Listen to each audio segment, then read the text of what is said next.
Welcome to the latest edition of the OmniTalk Retail Ask an Expert series. I'm your host, Chris Walton. And I'm Ann Mazenga.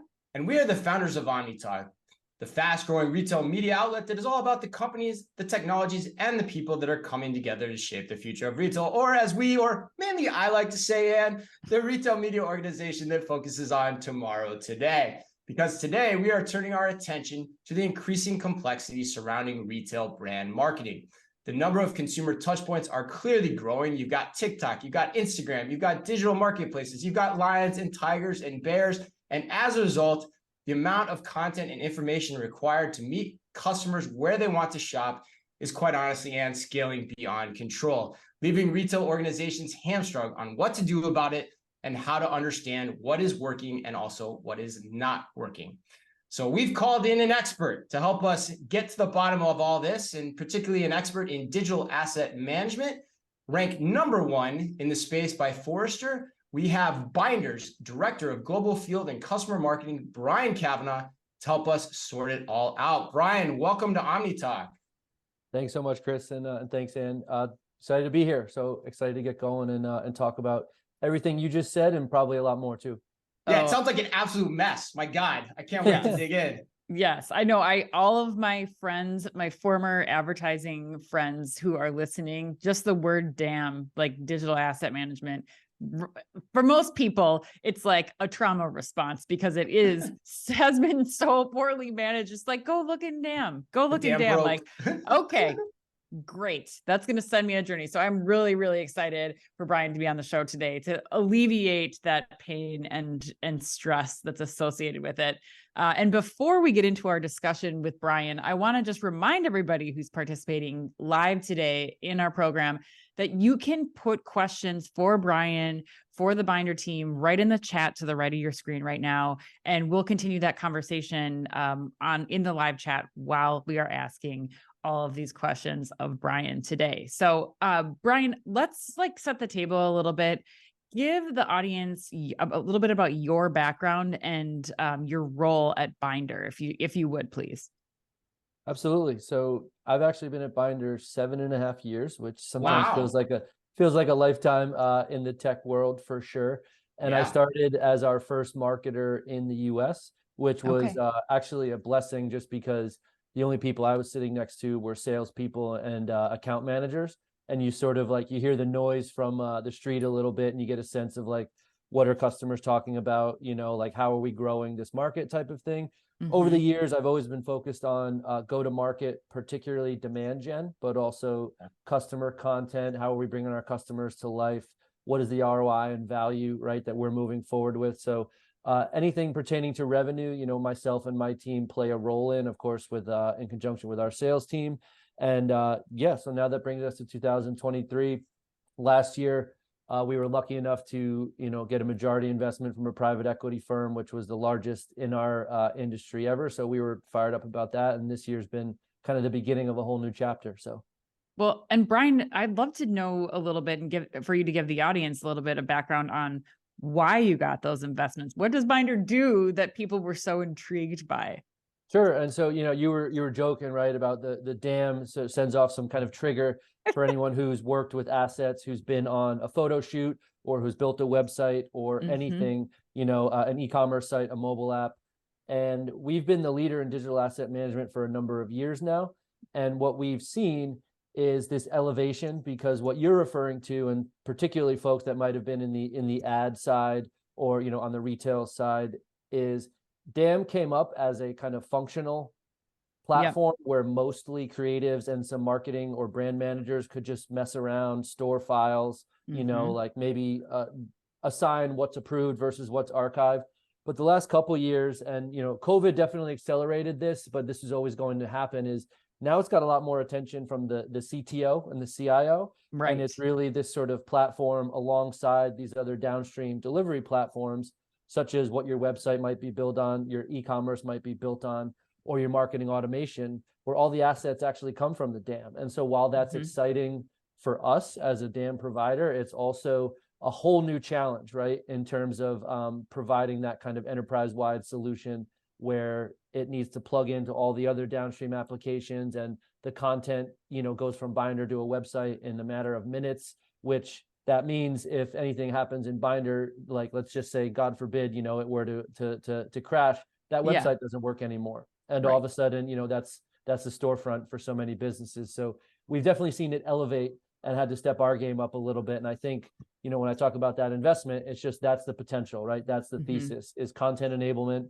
the proliferation of content, and how most organizations have a digital storefront, even if they're not in retail, but especially retail. So, right.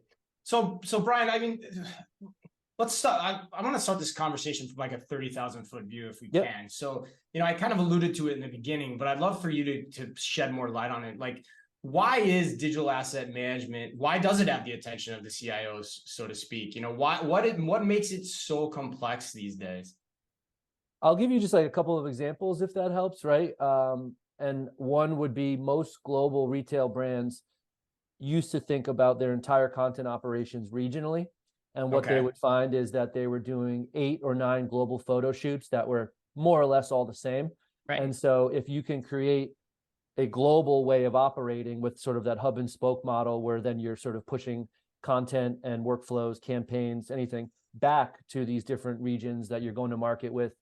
I've seen brands in the course of 6 months go from those 8 or 9 regional photo shoots to one global one, right? And then so that is just mostly a consideration of cost, because now you've cut your photo shoot budget like down 9-fold, you know what I mean? And that's kind of a relatively simple example, but it can be profound, because it's no secret that 2023 has been all about profitability, cost cutting, and efficiencies, right? And that has direct implications on content creation and how brands are even investing in things like this.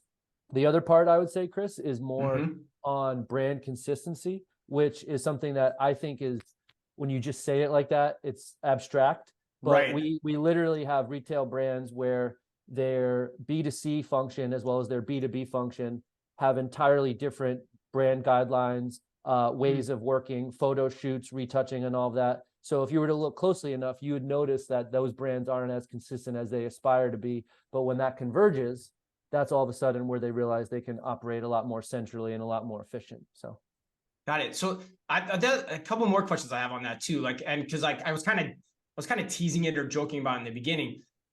Are the touch points just that much broader now too? Like, is that just create a difficulty for the retailers and the brands to manage all this too? Like, keeping your assets track your assets across TikTok, Instagram, digital marketplaces, you name it. Like, is that also a major factor here? Yeah, and I'll fast forward to like the last touch point. Let's say there's a stat from Salesforce which found that over half of in-store purchases of the retailers that they polled, there is some sort of digital content that needs to be consumed. Usually it's on a customer's mobile device or the sales associate's tablet. So it's like, that's a whole other stream that we don't even think about, right? The mind goes to social, the mind goes to mobile application or email, but there's all this other sort of use cases, as we call it, where, content needs to be front and center that plays a role in a purchase decision or in ongoing brand loyalty. So just like basic product photography, it's as simple as that, like keeping track of those assets for your product Yeah, detail pages and things like that. Most people, they go into a brick and mortar store now, they see the price tag and they immediately just want to do a comparison shop on, is this cheaper elsewhere, or what are some of the specs on this, right? Like, was it ever, is it going to be on sale? And it's like, that has to come up immediately and reinforce the decision if you're already thinking, hey, I might, take this off the rack and go to the counter with it. So got it. I want to get into this more later too, but the other thing that's, the buzzword of the day is AI. Like, is AI impacting your space from a 30,000 foot view as well? Like, is that starting to be something that people are asking you about? 100%. So again, I'll start with an example. There are retail brands out there that we work with who are openly kind of asking, if we do a photo shoot and then we, for whatever reason, sell out of this product, that product, could AI just in one fell swoop change the product on those same lifestyle images, right? Which is like, I don't think we're too far off from that, because think about, graphic designers do that now, but it might take them like a week, right, in total, as opposed to just doing it instantly.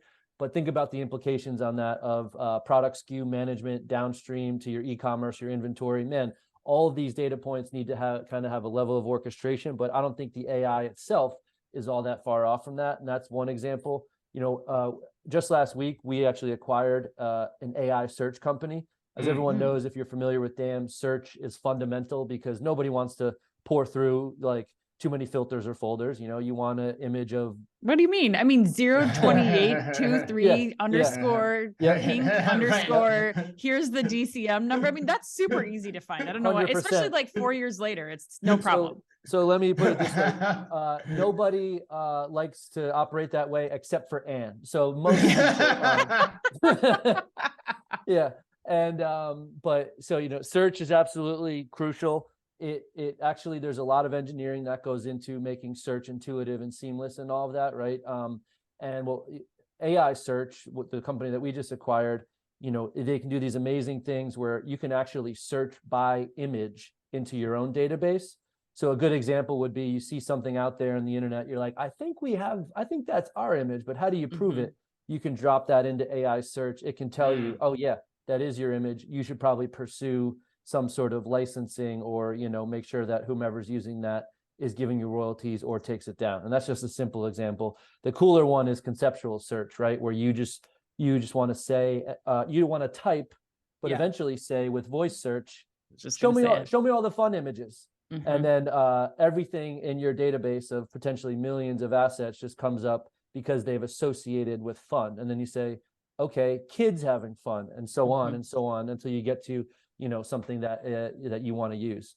Yeah, man, this is such a life changer. I You're cannot loving even this, tell Hank. you. This is so in your wheelhouse, isn't it? I mean, from your background. It absolutely is. Well, and I think that you bring in, there's so many things that kind of make this up, like how great this can be, especially with the advent of AI and being able to search based on, different terms, what my search terms might be compared to a brand category manager's search terms might be. And just really all kind of playing, as Chris would say, from the same sheet of music. But I want to go into a little bit more of what you were talking about earlier about the different cases that, retailers have to provide content for now and how that's really changed.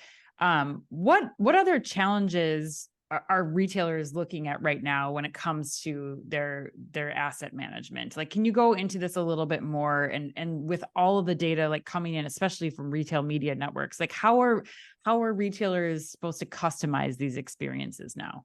Yeah, well, I actually think that there's this sort of retail dilemma if you think of the big providers, the ones we all think of, Target, Walmart, Home Depot, and so on, so on and so forth, because they've got a brand to build equity in, and that they want to be known for, certain values, but also it's mostly other brands that they end up showcasing, promoting, or that also need to reflect in all of their content touch points, right? So it's kind of this interesting thing where they've got to do both at once, right? They've got to, Home Depot, just as an example, has to lead with their brand so that they're competing with Lowe's, but then also showcase the Stanley Black & Decker tool that Lowe's probably also sells, right? And we've got, there's all sorts of things there where some of our customers might have in the tens of millions of total SKUs managed over thousands of brands that they have to make sense of and then align it with what is usually called like the promotional calendar, or like what sales and the editorial team are all trying to be in lockstep with, right? So that's a total kind of, wild card. And then most of these retail brands don't exist in a silo, right? They've got some kind of partnership, whether it's Target's partnership with Starbucks and Disney and all these other, larger brands that needs to come across. But the other thing I will say, and this could be a retailer of that scale, or it could just be like a mid-size retail brand that's got a couple, brick and mortar stores in key cities. We see a lot of online brands now starting to launch in New York, LA, Dallas, Chicago, that type of thing. And what they're trying to achieve is what we call personalization at scale. And that's an easy thing to kind of say. And actually the data part is what they've sort of figured out first. But if they don't have the volume and variety of assets to sort of properly message to each of those segments, then they don't actually get it off the ground, right? And the example that Chris and I were joking about is pretty quickly a pet food provider can figure out who's got a small dog versus a large dog, right? Right. And if you're getting served imagery for large dog and you've got, you know, a poodle or something, then that's not relevant. You got no business seeing that, you know, picture of the husky, but it happens every single day. And, you know, there's a whole, the studies show, right, that relevant imagery converts at a much higher clip. And so that's what we're talking about with personalization at scale, is actually having the visual content to fit your customer segments. I love that example, because in the old days, that would mean an entirely new photo shoot. You're a week, you know, weeks out from planning that and securing the talent and the funding for just that level of personalization. And you can't be that slow anymore. Yep. You just, it doesn't work. Oh, and I will add too, my dog Ginsburg, my Bernedoodle Ginsburg, does not want to be served up a picture of a Great Dane either, which is very important. You know, you don't know Ginsburg. Maybe she's into Great Danes. I mean, well, she might be. Yeah, she's kind of flirtatious. Yeah. All right. But no, but getting back to this, Brian, like I'm curious, like, you know, how is Binder helping here? Like, explain for me how you're coming in and changing that so that Ginsburg is getting the Ginsburg appropriate ads, or Chris is getting the Ginsburg appropriate ad now. Like, where does Binder come in? Yep. So in that example, and a straightforward one would be, you know, these brands are trying to match their front end experience, which is usually e-commerce or some other, you know, site. It could be a distributed retail situation, such as the Home Depot or the Dick's Sporting Goods, like I mentioned, right? Their CRM, where this data exists, or sometimes their CDP, customer data platform, where that knowledge of small dog versus large dog exists somewhere about that customer, and the asset itself. And that's where this notion of like the connected ecosystem, which gets awfully IT and techie very quickly, but basically just marrying those platforms that handle that flow, is where that comes in actuality. And so it's almost without the asset. Now you've got your customer data, you've got the e-commerce where they can actually make a purchase or some sort of transaction, but the assets is just a hodgepodge, like we've all experienced. Like at the 11th hour, some brand manager emailing a creative director, do we have all the ones of the small dog, right? And then you get an email attachment back that may or may not be the latest, you know, approved. So we've actually, so that's where it comes in like in practical terms, right? Without getting too sort of in the weeds on workflows.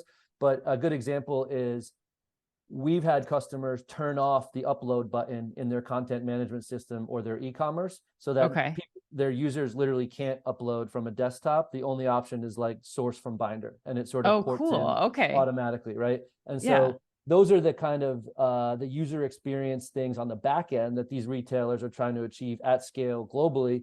Because you do that, that's got huge implications. Now you're committed, but you're committed in a good way, because it means that an image couldn't possibly come from anywhere other than the dam, as long as you've got, again, the volume and variety because you've invested in it. So and that's simpler to find too. It's not the same. Exactly. It's not like it was before, where each time you're going to the well. And one other quick example is retailers matching the imagery with the offer. And so it's awesome if it's relevant. Okay, big dog versus small dog, or sort of Florida versus Colorado in terms of imagery. But then the offer is also matched, because we know that certain segments, let's say you're a hospitality brand, you might be a married couple traveling and want a luxury upgrade. Well, that's very different than the college kids traveling on a budget that just want a voucher to the pub or something, you know? So if you can match the imagery to the offer and have that flow to the final transaction experience, well, now that's kind of achieving what we're talking about here. And so, Brian, you know, you got a ton of interest in this webinar, this series with you particularly, and you mentioned the CIO, and so there's a number of executives that have registered to watch this or to get this content later. So my question for you is, you know, if that all makes sense, but as I'm an executive sitting in their chair, what are the financial benefits, or what are all the benefits, I should say, both soft and hard, to taking an approach like this? Yeah, so one would be legacy software exists at every organization, and usually it's costly for a number of reasons. Any CIO is going to know that. So if that's the case, then that's an easy one, right? Right. Some homegrown solution, sometimes even on-premise, even though on-premise is a weird thing to say in 2023, but that exists. The other would be a lot of CIOs and heads of IT are now embracing this notion of composable architecture, which at its simplest terms just means a series of best in breed solutions that integrate well with each other, as opposed to only using not to pick on them, but Adobe and Microsoft and a handful of giant single suites, you know what I mean? And so a lot of CIOs are sort of seeing the light on that. And then in terms of pure costs, we've seen even eliminating duplicate and siloed content can be like a 4x type improvement. So let's say, you know, you've got all of it stored somewhere, you're doing multiple photo shoots, multiple campaigns, mostly duplicative. Let's say you reduce that from $1 million to 250K annually, right? That's pretty sizable even for a large business. And then the last piece of ROI, I would say, would be, okay, you do all of the motions I just described and what we were talking about with more targeted content, more personalization at scale. It actually comes through in the engagement, right? Which every CMO is after. So we've seen some pretty quick wins of just by executing a campaign on a global scale as opposed to a handful of regional ones, cost per impression goes down like 30% because you're investing the same budget, let's say, in your PR or in your paid social, but you've got more assets and they're more relevant and more markets now are participating. So on a pure like volume basis, right, you're actually engaging and going to market digitally in every market that you're actually selling your product in, as opposed to being selective, which a lot of brands are now, right? You know, you've got maybe a couple that get the lion's share, you know, North America, maybe select European markets, and a bunch of other ones globally, just, I don't know, they're lucky to get anything in terms of promotion and sort of engagement. So those are examples too. If you can match it to the costs or the operating, like we say, versus the top line goals, and where's that bringing you for growth?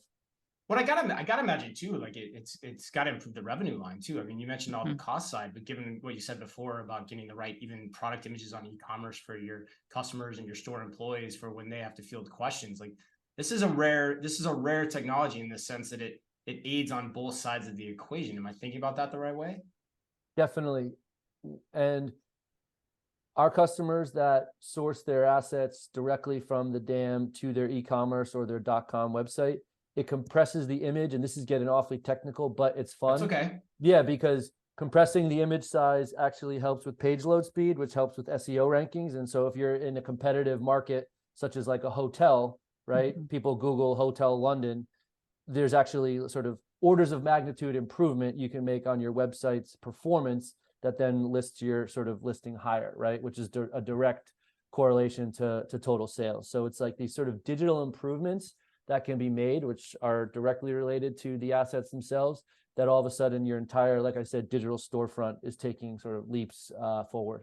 Yeah, this is so smart. Like it reminds me, Chris, of when you talk about like planning and like merchandising planning being done on Excel spreadsheets versus like having a tool. 100%. I mean, this is so closely compares to this for me from the marketing and like creative perspective. I mean, we would just have to do shoots and we'd have 15 of that same product already shot, but it was like, well, this one has to be done again. We just, it was all a matter of like no one having one source of truth of like where all the materials are. And I'm really impressed. Like improves the bottom line, cuts out photo shoots that are additional, and then you're also personalizing the content more. So your revenue line, to your earlier point, Chris, is another theme of a lot of this is agility or turnaround time, or time to market. People prefer different phrasing depending on what you're talking about, but we've had certain customers where they might do a huge promotion, and if they sell out of a certain product by noon, they can actually swap out the emails, the website banner, and all the touch points, so that in the afternoon, they're actually able to generate some new sales based on this new thing. Whereas in the old way of doing it, well, that's just kind of how it goes, right? Just leaving out of stocks on the website, right? Literally, unfortunately, your customers are going to receive this email. They're going to go to your website. They're going to click, whatever. It's going to have a big X on it that says no longer in stock. And I mean, that's not a great experience for them, but it's also just missed out sales, right? Where you could, if you're able to be adaptive and sort of swap out, not only the image, but what it is promoting, and line all that up with your inventory and everything else, then that is amazing, right? Because you're truly reacting to how your customers are behaving. So.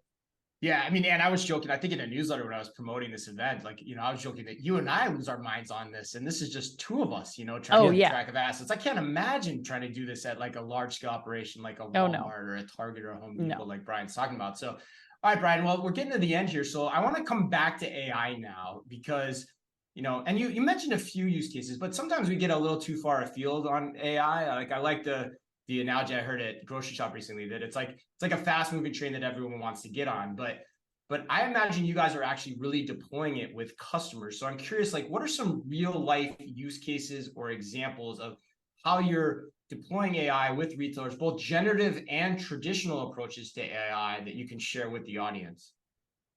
Traditional would be like auto tagging. Do you know what I mean? Okay. Which has Yep. actually been around for a number of years now, and that's just based on Amazon's own database. You upload a bunch of images, it's going to have what we call object recognition, mountain, Mhm. car, woman type of thing. Yeah. And that's super helpful, right? Because that's just less Mhm. tagging. You want to sometimes that's how people think is they just want to search based on some kind of general term.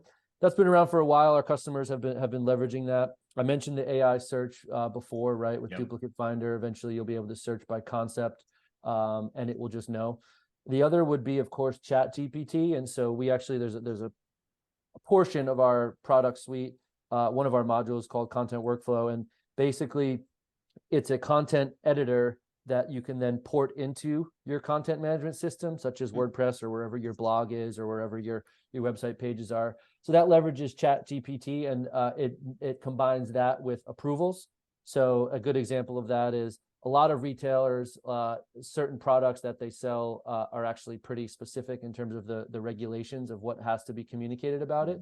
So you can teach the model to spin up the drafts of what should that product description say, maybe tweak it a little bit, and then like send it for approval to whomever has to approve it, which sometimes is actually the legal team, but definitely like a head of brand or something like that. So Chat GPT is kind of something we're getting started with, and is like the same concept as the DAM, but more text based than visual. Yeah, a smart app operations application of ChatGPT here, I think, which is important and something that retailers are trying, like to your earlier point, Brian, like retailers are really looking at where can they drive the most return on investment for some of those new technologies. And the Oh, go ahead. yeah, I was gonna say the next sort of big thing in front of all of us is going to be Firefly, right? Because most organizations use Adobe Creative Suite, and I think Firefly has the potential to be a game changer. But again, the implications on managing all of the assets and knowing what was enhanced by AI and what wasn't is going to just only increase the same type of challenges that we've all been talking about, right? Around the management at scale of all of your content. Well, and Brian, I'm curious, we've talked about the value proposition, which is absolutely there from my perspective, having worked in the creative and brand management areas of a major retailer. But what is an implementation like? Because we're talking to CIOs here, we're talking to creative teams. It's a lot of different categories within the retailers, but how do you kind of approach this at Binder? Sure. We encourage customers, if they're overwhelmed or if they're like, wow, where do we even get started, right? To think of like a land and expand approach. We've had certain customers in retail that might only start with a few thousand assets specific to their brand team, maybe logos and the most used assets that go to, let's say, press and media, right? The sort of the corporate investor relations image and all that kind of stuff. Yes. Knowing that over the course of time, they're going to migrate, tens of thousands of product assets that, have to stay somewhere now, but then that's the next phase. And then it could be something else. All of their photo shoot and their retoucher flows eventually can run through Binder, but you want to sort of design that as well. And we actually have more library scientists and sort of internal onboarding managers and project managers than most providers. A lot of providers outsource it, which is fine, but we kind of have the model of like our team's been through it, X amount of times. And yeah, on the large side, it might take, I don't know, 6 to 9 months all in, but like that should be no surprise to any enterprise CIO when you're talking about, hundreds of thousands of assets where there can be zero degradation or zero like hiccup in terms of using it today. And then tomorrow you're using it, but it lives actually somewhere else, right? Because like again, these are their most critical assets. These are showcasing their products in e-commerce and on email campaigns every single day. So Yeah, Brent, I love that one reason I wanted when we met, I want to have you on too, is I love the pragmatic approach. You're not like trying to sell me something like, oh yeah, it'll happen in weeks. It's like, no, this is a thing you have to take seriously, and you have to take the right amount of time to do it. So I want to get you out of here on this last question though, because there's another element here that I think is really important. And this is where I'm going to put my merchant hat on. Anne's been putting her marketing hat on, which is a little bit of marketing too, but there's some content analytics that comes into play here too with your solution and what you can do as well. Can you describe what comes into play there? Because I think that part's really interesting, and it's great to get the mind going here as we close this session out. Absolutely. One would be external.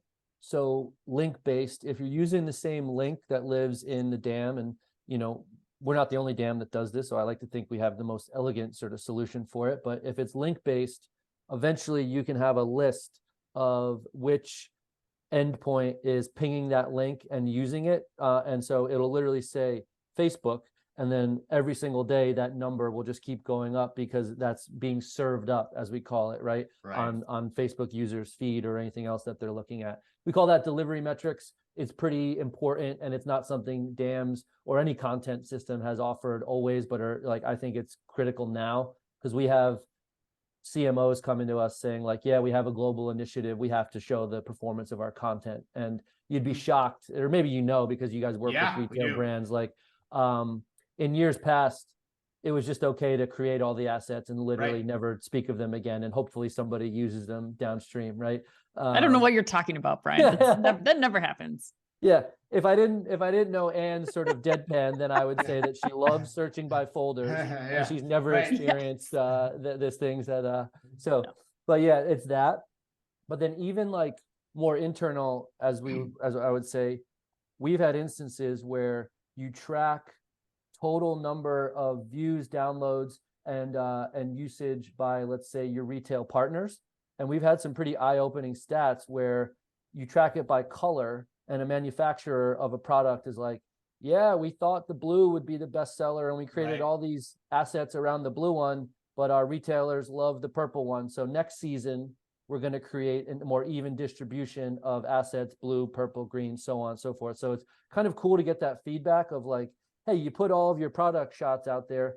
Which ones are your retailers using the most? And if you can answer that, and then now you're planning better for your next, content creation season. So. Well, even responding with changed product in the moment now, like being able to change that to purple, or to say, you know what I mean? Like you were saying, the dynamic like emails and stuff that can go out, that can kind of push those other colors or styles or whatever. That's a good point, is like, if you've got that insight, then you could swap out the link of wherever that sort of campaign is delivered, the blue one for the purple one.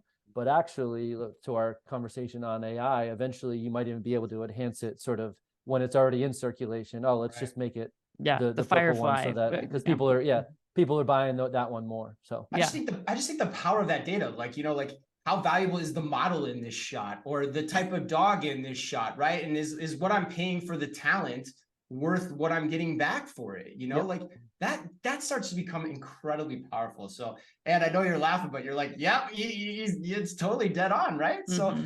All right, man, Brian, that was awesome. I can tell and thoroughly love this. So did I. I'm like geeked up. I got a big smile on my face. So thanks so much for spending time with us. If people want to get in touch with you, learn more, get connect with you, what's the best way for them to do that? Yeah, first off, I would say connect with myself on LinkedIn, which we can even provide the link to, and make that easy enough. I love connecting with people. Feedback on the session, good, bad, or indifferent, is always welcome. And then for Binder, I always just say, if you go to binder.com, that's where all of our information is. But we also have a chat bot that is not managed by AI, that is managed and looked at by real people that are eager to talk and answer questions and just hear from people if you've checked out the session. So that would be my recommendation. Just go to our website, check out our videos and PDFs. But also, if you'd like, just engage with someone directly on our chat. Awesome. And that's BYNDER too, binder.com. Excellent. Yes. All right. Well, hey, thanks, Brian Kavanaugh of Binder, for sitting down with us today. And thanks to all of you that joined us on LinkedIn and asked your questions of us live during this session. And as always, on behalf of all of us at OmniTalk Retail, be careful out there.